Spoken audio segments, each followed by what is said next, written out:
Okay. Andy, anyway.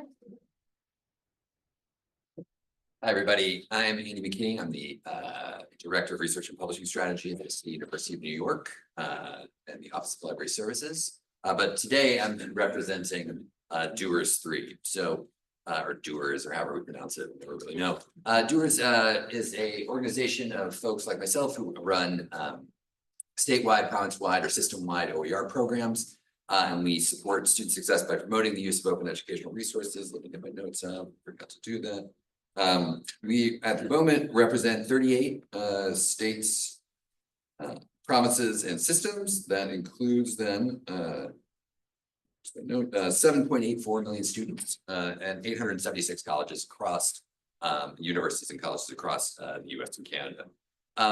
The way we do work in Doers is to sort of separate things out into working groups. The work that we're going to talk about today came out of the building capacity working group, or capacity building. And as a group, we sort of ask the question, how do you incentivize OER work amongst ourselves and in general? And I think we generally understood that it's right, for better and for worse. That presents sustainability issues. It presents some, I know for my purposes, presents a number of overhead issues of paying people, working through those forms, making sure people get paid on time, or making sure they get paid appropriately. So we asked ourselves, what are the other ways we can incentivize OER work? And obviously one of the major ones here is making OER work count for the tenure and promotion and reappointment process. So we thought about a number of different ways to sort of think through what an approach would be to sort of help the OER community sort of think through this. Thought about like a Dear Colleague letter that could come from a provost that we'd sort of template, maybe a model policy, but at the time there weren't really very many policies, and there still aren't very many policies. And we also thought that maybe, you know, given that a lot of us were sort of upper level administrators, this sort of top down approach thing maybe would be the best idea. It might create a kind of a degree of pushback. So what we settled upon was this thing we call the OER contributions matrix. This work was done between myself, Deepak Shenoy, and Amanda Coolidge from BC campus. And we sort of created this matrix to sort of show, give a type of contribution, a form of evidence, and then where it would fit within a traditional TMP folder in the categories, right? So this is available on the Doers 3 website. It's just doers3.org. You can find it there. However, so when we socialized this around, what we heard from a lot of people was that people wanted examples, right? That was the most important thing. They wanted to see this process in practice. So we also saw a number of remixes that added those. Open Oregon specifically created a remix that has these are links in the slide when they're up on Sched or Sched, or however we're pronouncing it. You can click through to these. I would also, just for my time is limited today, I would suggest looking at either the NEBI Practitioner's Perspective blog post or the op-ed Inside Higher Ed that Amanda and I wrote to give you a broader sense of the work we've been doing. So again, why case studies is because people want examples, right? There are a lot of people doing this sort of individually or at like on their college, at their college level, that more people need to know about. So people wanted case studies, that's why we did it. So the process here was we sent in an RFP, right? Broadly, we didn't want to limit it to faculty, right? We wanted to see this kind of work and this kind of support and this kind of culture building wherever we could find it. Right. We had grant funding from the Hewlett Foundation. I want to give a big shout out to Angela Barger, who I don't know in the room, for giving us this this grant to allow us to pay writers, and allow us to pay peer reviewers, allowed my colleagues here to be here today. And it allowed for a production manager to sort of work through some accessibility issues and some problems bringing it over from Scribe, who would also allow us to space Scribe to do copy editing and proofreading. So got us through basically everything. So I do want to say that the book structure could have gone a bunch of different ways, right? What we ended up with was really more like just faculty and their journey, and then people creating culture at their institutions. And then we have one section of case studies that's all from Thompson Rivers in BC, because we got 5 separate submissions from folks at Thompson Rivers, which gives you a sense of how deep the culture is in there. And I also want to say that there's a lot of varying stories, some of which are, you know, great successes and some of which are failures. And we felt like that was something that everybody needed to know about. So I would say that many of the case studies could have fit in here in either of the two categories, but I think that highlights how people who are working through their own RPT journey are building culture before, during, and after that journey. And before I hand it off, I just want to give a shout out to everyone who was involved. The original proposal team was Cheryl Casey, Amy Hoffer, Judith Sebesta, and myself, and the rest of the capacity building team. I want to thank Angela again. I want to thank our peer reviewers, Marina McClure, Jonathan Ports, Judith Sebesta, Shannon Smith, and Patricia Westerman, and Josie Gray for being our production manager, and Annika and Louisa, Annika Meni and Louisa Rodriguez for project managing the hell out of this thing, because otherwise it never would have happened. Right. Thank you very much. And this is the book, and you can go to bit.ly/valuing OER, all uppercase.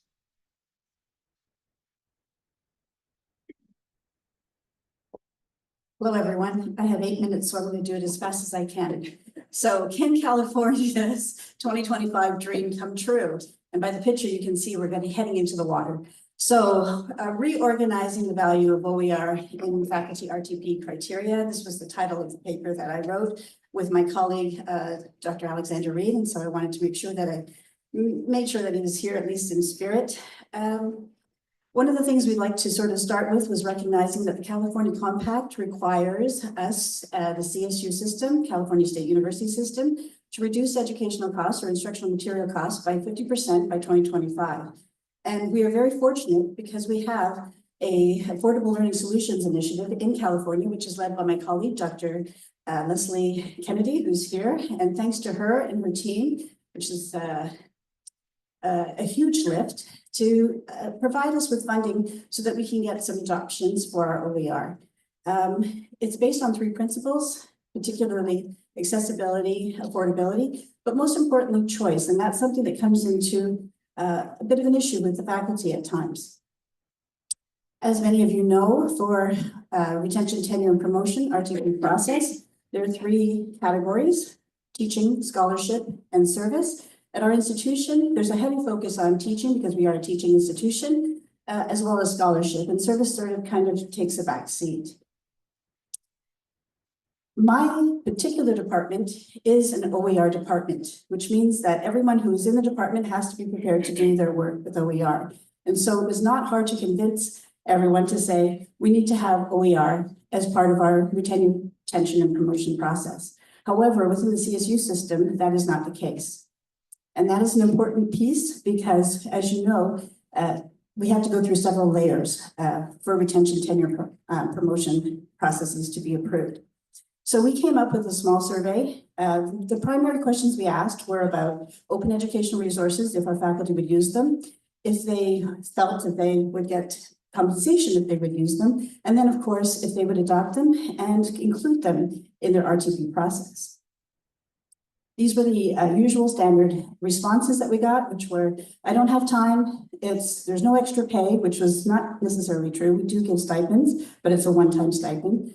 Workload is excessive, and there's really no support or very limited support. But the real issue was about skepticism, not only about the resources themselves, but about the fact that if we were to give people tenure and promotion based on OER, how do we know they're going to be sustained? And how would we know that they just won't do it for the promotion and then stop doing it? And these were legitimate concerns. So the first thing we did was we went to the students and said, can you help us? So we had a textbook broke campaign, and we asked them to illuminate the cost for them. And we have many first generation students, HSI, MSI, Hispanic Serving Institution, Minority Serving Institution. So we had a lot of success with our students. They created a resolution, went through, passed very quickly. However, trying to go through the faculty was another uphill battle. Faculty development meant that we needed to go through various loops and obstacles to be able to get to the faculty to say, hey, would you consider this? So the first thing, department chairs had to be signing on. We had to get faculty buy-in. And then we had to also think about how much it's going to cost to get people to do this work. And of course, we didn't want to ask them to do more with less. We used Boyer's model of scholarship to sort of assist with how we could integrate OER into the RTP process. And then we went through the various processes of, let's first speak to our dean to make sure that they would be on board and be able to approve it, take it to the Senate, And then, of course, ask for the campus-wide RTP to be considered. So we did get support for OER, which was our first point of success. However, we did not get support for OER in the RTP process based on the position of freedom and choice, right? So academic freedom and choice were primary issues. And of course, now with AI, we have to think about how that's going to implicate further. So the last thing we asked folks to do was to educate themselves about OER, and hopefully our next go around, we might be more successful. Thank you.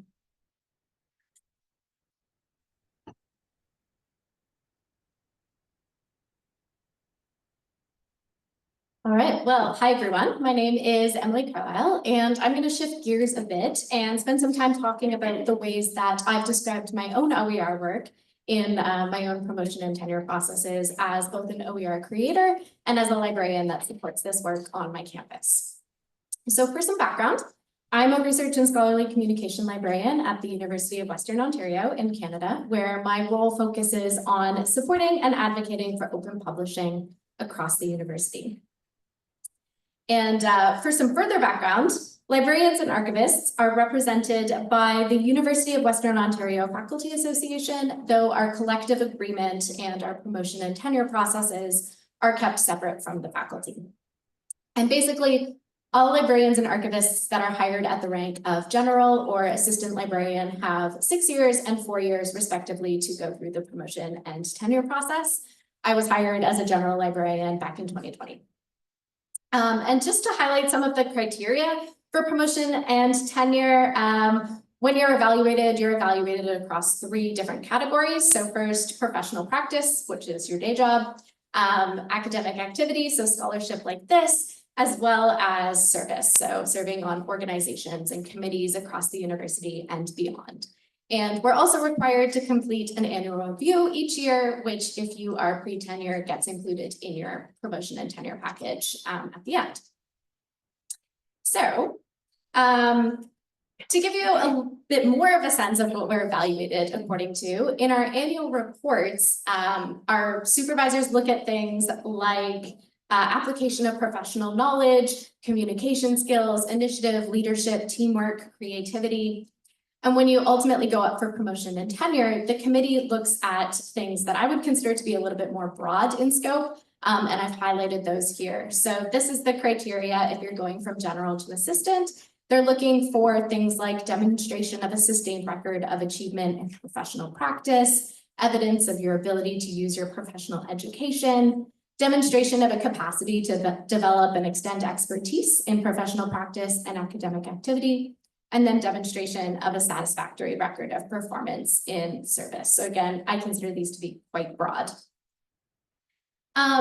Now, because I started at the rank of general librarian, I went through the promotion process to assistant librarian after 2 years in my role, and that was 2 years ago in 2022. And I plan to go through the next step up to associate and ultimately getting tenure within the next year. And I've also had to write 3 annual reports in that time. So what I want to share now are some of the strategies that I've used to capture my work specifically under professional practice and academic activity and get credit for open within those categories. So first, when it came to describing my professional practice in my annual reports and promotion file, my Leadership of Western's OER program featured heavily. And specifically, I borrowed language straight from the evaluation criteria to detail how my OER projects and support demonstrated the things that they were looking for. So those things that I mentioned, like application of professional knowledge, communication skills, leadership, initiative, teamwork. For example, in highlighting my establishment of and support for Western's first ever OER grant program, I emphasized leadership in reaching out to groups and units external to the library to pull them into the program and support it. And I highlighted, my initiative in writing the proposal itself for the program. Or in describing the workshops and consultations that I've given to faculty and students about OER, I highlighted the professional knowledge that I drew on and the communication skills that I needed to convey this knowledge. So really like aligning what I was talking about with the criteria that was detailed for me. So that's professional practice. Getting credit for my own OER creation work, however, and having it be considered academic activity was not nearly as straightforward and proved to be more of a challenge and a conversation. So the work that I was intending to capture was my work co-editing a peer-reviewed 18-chapter textbook on research data management in the Canadian context. And this all happened before I went up for promotion, so my experience is really about capturing this work in my annual reports. And as you might imagine, this project was a lot of work. It took a lot of time. In addition to reading each chapter and providing editorial advice, I also managed the editorial workflow for it. So I was liaising between the copy editors and the translators and the authors and training others to publish the book in press books. And so you can imagine my defeat then when I was having the conversation in my annual report meeting and the people in the room said, well, this is an academic activity. You didn't write a chapter. You don't have peer-reviewed content. This is service. And I was not willing to accept that, in part because I already had more than a full service load, in part because service is only 10% of my job, whereas academic activity is 15%. And also because I believe that if the library wants to increase OER use on campus, and if it's going to reward me for this work in the professional practice area of my job, then it should also value the work of OER creation and use among its own, even if that doesn't look like academic activity in the traditional sense. So to make my case, my manager and I returned to the language detailing academic activity in our collective agreement, where it states that academic activity involves some or all of things like the creation of new knowledge, the creative application of existing knowledge, the organization and synthesis of existing knowledge. And basically it became my job to spend some time wordsmithing and revising the description of my co-editor responsibilities to meet these criteria. So I spent a lot of time doing that, and I highlighted things like the fact that as a co-editor, in looking at every single chapter, I was looking first as like a reader to make sure it was organized logically and made sense, but also that the book as a whole provided comprehensive coverage to the topic in a way that flowed logically. And so that allowed me to kind of meet that criteria for academic activity being about the organization and synthesis of existing knowledge. So with some wordsmithing and what eventually turned into several conversations, I was able to get this work captured under academic activity, at least in my annual reports. And I anticipate I'll have to probably do a lot of that same wordsmithing and conversations when I do go up for promotion later on, but it was a success for now. So as I conclude then, I want to summarize my experience with a few recommendations that I've covered here, but really just want to capture again, that I hope might be helpful in your own experience going up for promotion and tenure and capturing OER work, or that might be useful as you guide others through this process. So first, I would say consult promotion and continuing appointment criteria before committing to OER responsibilities. I know it was very defeating to end up in a position where I was like, oh, I did all this work and I might not be able to get credit for it in the way that I hoped. Second, and maybe my biggest takeaway and the biggest success that I've had was in borrowing language from my own promotion and tenure criteria to describe and make a case for my own OER work, like using the specific words that are detailed in that criteria to describe my own work. And then in my case, it was my manager, but accept support from any colleagues who are also engaged in or allies to your own OER work. I know I found it really helpful to have people advocate for me or maybe see ways I can advocate for myself in ways that I had not previously considered. So thank you, and I will turn it over to our last speaker.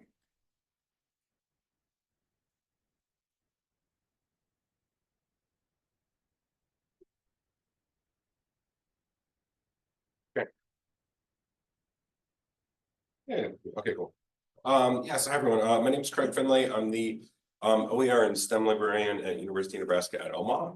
And our chapter is using OER work and narratives conversations with Tenure experts.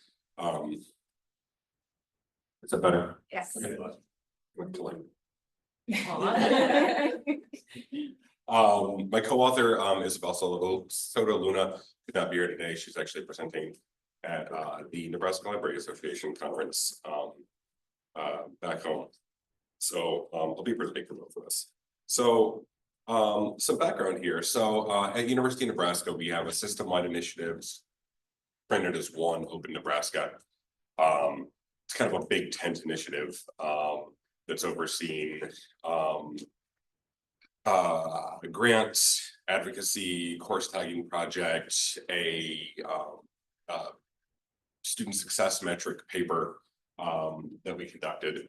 At UNO, I oversee the affordable content grants program. About 80% of those go to OER conversions by faculty. About 20% go to low cost conversions, which $40 is our threshold. We've awarded about 100 out of the library. UNO's impact is currently at about 8.5 million. I think the system-wide initiative is at about 30 now. And the white paper that we did, looking at student success metrics, we were really thrilled to see that OER adoptions at UNO, decreased DFW rates, higher grade performance, and those effects were actually doubled for first semester college students and part-time students and non-traditional students. So evidently we're doing something right.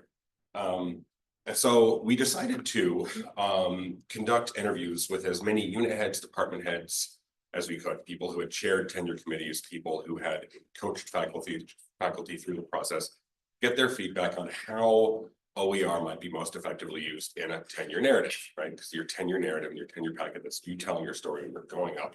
So how do you do that? So everyone had chaired committees, they had all coached faculty through. 9 of the faculty had seen, kind of the interviewees had seen faculty use OER in their packets, all were at least familiar with it. Several of them had actually done affordable content grants. So there was a good sort of base knowledge that we could assume of OER and some experience in having seen it used.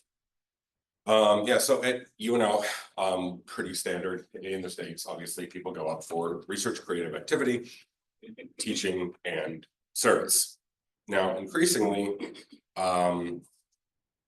research and creative activity, that's gotta be excellent, right? That's non-negotiable, right? So from the get-go, you know that of your excellence in the 2 areas, one is going to be research and creative activity. You don't have to be above average or very good or whatever they call another one, and then excellent in a second. Okay, so what do you pick? So to at least at UNO and kind of generally, it is a common misconception among faculty coming in that achieving excellence in teaching, and I'm saying excellence in teaching as the rating given to your tenure packet, is just a matter of teaching X number of classes and having really good student reviews, right? It's not that at all. It's a creative activity. You have to demonstrate what they call DIA, development, innovation, assessment. So have you developed a course? Are you innovating the course in your development? What kind of assessment have you done to make that a continually improved program? Teaching is assessed as excellent then if it moves a course forward. So quote here from one of our interviewees, it's not enough to simply teach the class and you can't go in student evaluations alone. You need to demonstrate innovation and development. Christina Dando, chair of geography, the geography department has actually done more affordable content grants than any other department. And so she's seen a lot of faculty use OER work in their packets. We started by asking where the OER work went. And as was your experience too, unanimous, every single person said that it would either go in service, but actually more likely in this case, teaching, right? They didn't consider it research because they were pretty unanimous in that they thought that it had to be guided by a research question, right? So if you were writing an OER textbook, you're not asking a research question. They did not consider it to go under research and creative activity. They all said it goes under teaching wonderfully, but not the research and creative activity. Okay. So what came out of these interviews then was basically an advocacy toolkit addition, right? In that OER work can become a path. A couple of interviewees actually described it almost as a hack to demonstrate DIA, right? So when you're updating the course and you're adopting materials, you can count that as development. What kind of materials are you innovating? Sort of changes and updates to the course you're making. And then obviously OER adoption by faculty is not a one and done kind of hit it and quit it thing. It's ongoing, so you do assessment. student performance metrics, measuring DFW, you're measuring overall GPA, you're getting student feedback, you're updating from there and moving forward. Because PhD programs, while they're really good at training researchers, they don't necessarily give as much time to training teachers, right? Chris Moore, who's chair of physics and also an educational researcher himself. Here's a quote from him. We're trained in grad school to write publications, journal articles, and grant proposals. We're always thinking, what's next? How is this going to lead into that? And that bit of self-reflection on the research side. You see research narratives that have that built in, but then on the teaching side, you don't necessarily see that same thing. So describing your teaching process in the same way that you would describe a research project, chaining it, right? Here's the next thing. Adopted these materials, assessed, moved on, adopted these materials, assessed, moved on, adjusted, right? Moore was actually head of an affordable content grant, which adopted primarily the OpenStax book for all sections of Physics 1350 Intro to Astronomy recently at UNO, which is our highest enrolled Gen Ed STEM course. So if we are thinking of this in terms of advocacy, you know, when you're advocating anything, what you're doing is you're asking somebody to do something. You're like, hey, here's this new workflow step that I really want you to engage in, right? I want you to do a thing. So when I was a ScholarCom librarian, and this is like a wet behind the ears brand new librarian, and I tried advocating for like faculty self-deposit into our IR. And I started with like the altruism approach, right? Sort of like, this is about democratizing knowledge and scholarship, and it's for the good of everyone. And you get a lot of like, I agree, right? Because no one's gonna disagree. No one's gonna be like, no, keep it secret and expensive, right? Let's just say that. But then there's a lot of engagement after that, right? But as soon as I switched tack to citation advantages and tracking citations to articles that I put in the IR, all of a sudden the engagement just went way up. Because yeah, it turns out that faculty being human beings, who knows? If you can convince them that this new thing that you're asking them to do is going to directly, tangibly benefit them, you're more likely to get engagement that way, right? And also departments, they have a vested interest. They want their faculty to complete the tenure track. Schools want their faculty to complete the tenure track. Faculty want to complete the tenure track, right? So it's a way, I think, to tailor our advocacy to you're a brand new faculty member. One, did you know that this is what you need to do to be assigned an excellence in teaching grading? Because probably no one told you while you were in your PhD program. They didn't tell me, although I admittedly was not in it for very long. I dropped out. They're hard. And then say, okay, well, here's how you can demonstrate excellence teaching while doing OER adoption. You know, every department's got the course that needs updating. Every department's got the course that hasn't been updated in like 10 years.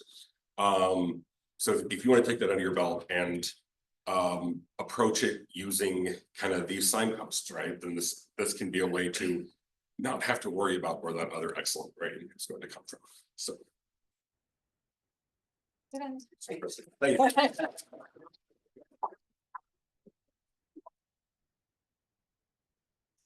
All right, I'm gonna stop sharing. And we'd love to take questions here in the room and also questions online.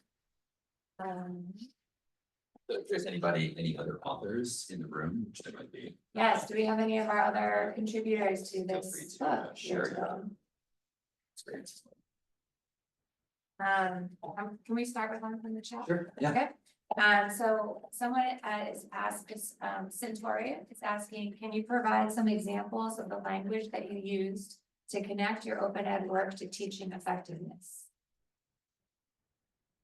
Here's some examples of language. Okay. I'm sorry, what was that? Examples of language that you've used to connect your open education work to teaching effectiveness. If you go to the link that Andrew shared, the Open Oregon version of the rubric, there is actual verbiage from successful community documents And it's labeled under whether it's under scholarship. But you can get some actual.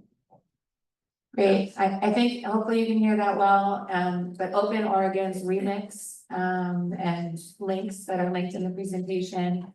They give specific examples from successful packets of literal language that was used successfully.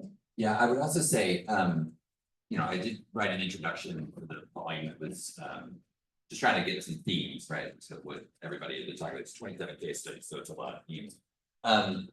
But to Emily's point, I think for like actual verbiage, like mapping, it's what I call mapping to a standard, right? So like actually using the language that's in your RPT guidelines is a very, very important step, right? You have it's a work of translation, right? You're translating the work that you're doing into a more formal language that are those guidelines. Now, not every campus has super clear guidelines, right? Some of them are like super vague and they're set at the top, right? For campus B&B, right? For the whole campus, and then you'll have a very specific set of things in your department. One of the other things I think that's was a really important thing that I gathered from all the case studies was the manner in which people shared resources, and some of those resources are just digging into your department's archives and finding the written guidelines that are there that aren't necessarily shared with new faculty, right? That aren't necessarily shared with anybody. And so like breaking into the archive, finding those and sharing them with the faculty in your department and with like a subcommittee, an OER subcommittee that can collect them from around the campus, I think is a really important thing. You guys ever Okay, questions in the room? Comments?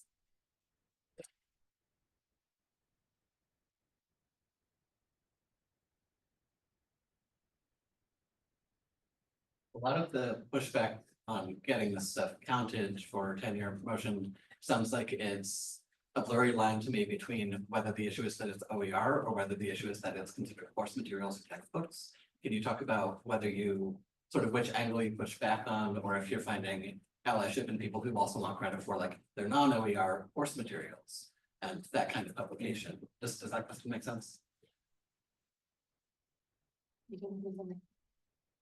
Yeah, just gotta turn it on.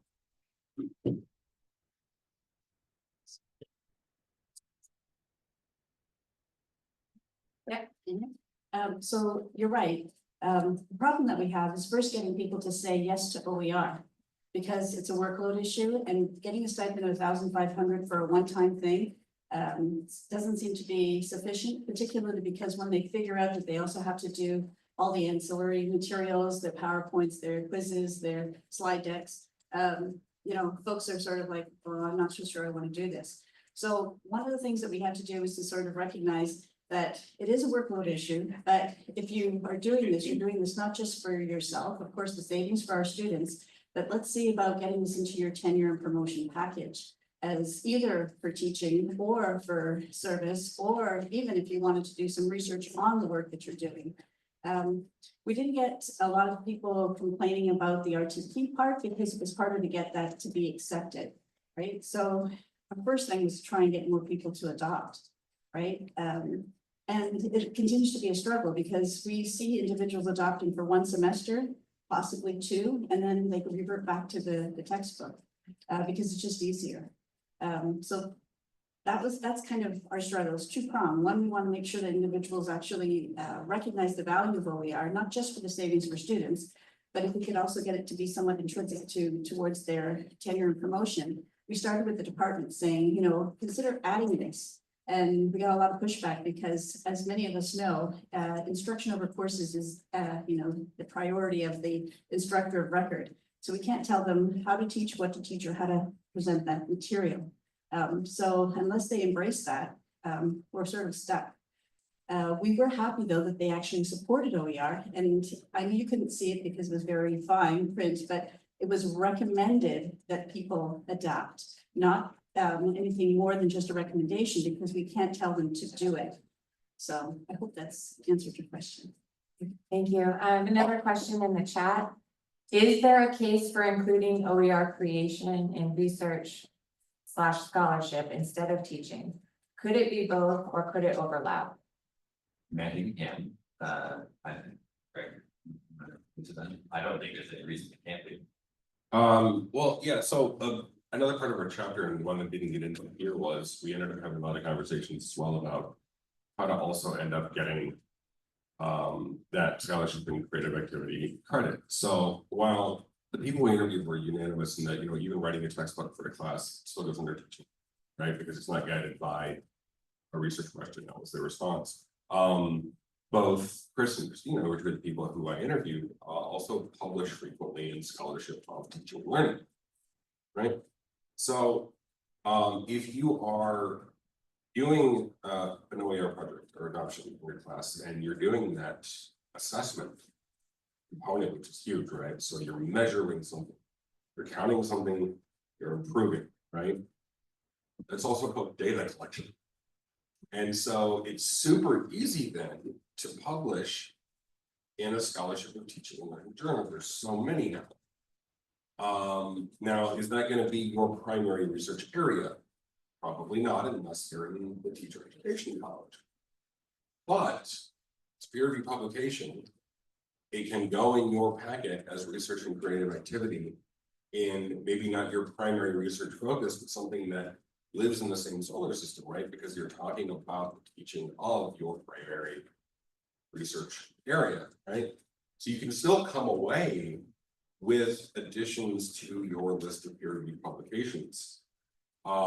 If you're doing this kind of DIA approach where you're, again, assessing and improving and measuring, it's data collection. Yeah, as follow-up, I have this conversation a lot with faculty, especially when they come to me looking for grants for OER work. They're wanting to expand beyond just applying OER grants. One thing in my case, so the textbook that I published, we were able to successfully apply for and get 3 research grants for this textbook, using the angle of knowledge mobilization. So our argument was like, this is research that's been done on the area of research data management. What we're doing is taking that research, taking that existing knowledge and translating it into another format. And on our campus, like there is a big knowledge mobilization department, and I work closely with them to sort of talk about these things. But that's been an angle that worked really well for us and is also kind of the strategy that I applied in describing my co-editor role in my annual reports. Was I used the language of knowledge mobilization, just talking about like, well, this is research, we're just converting it into a different, more digestible format that can be used for teaching. And so that's worked well for me. I don't know how well it's worked for other faculty. I've heard some anecdotes that they have been able to apply for research grants for OER work using that, but that's the argument that I think we have time for maybe one more question in the room. Thank you so much. So I'm at a university, a research university, and one of the biggest obstacles I found is that the admin has very little to do with dictating what goes on the tenure and promotion packet. Different departments prioritize different things. And so what would the panel recommend? Either a grassroots movement that starts from the faculty and works their way up, or buy and keep admin first that trickles down. I will say that we were socializing the matrix administrator that I talked to in the Iowa State system said, okay, bottom up, top down, I'm gonna sandwich, right? Both. So maybe it's not either or. You know, obviously we have to limit it in it. One thing. I think department to department is the main, because it doesn't go to campus PMD until it goes through, right? And so it's a culture question. It's I don't know if somebody said this thing with James yesterday about growth flag presentation said the culture is a long, right? It's a long game. So if you can get a couple of different departments, I always, especially here in a unionized environment, top down administrative trickle down sometimes creates pretty like reflective feedback, right? So getting into the department allows it to sort of build culture there, which can maybe hopefully sort of lead across departments, and so you maybe don't need the administrative thing. I mean, I think administrators saying you can is good and a little less like prescriptive, right? But I think it's really gotta come from, that's been my read of the 27 case studies is that's really where it's supposed to. And I'm sorry, but we have come to the end of our presentation time. So I want to thank everyone for joining us today, and if you have all the questions, don't hesitate to get in touch.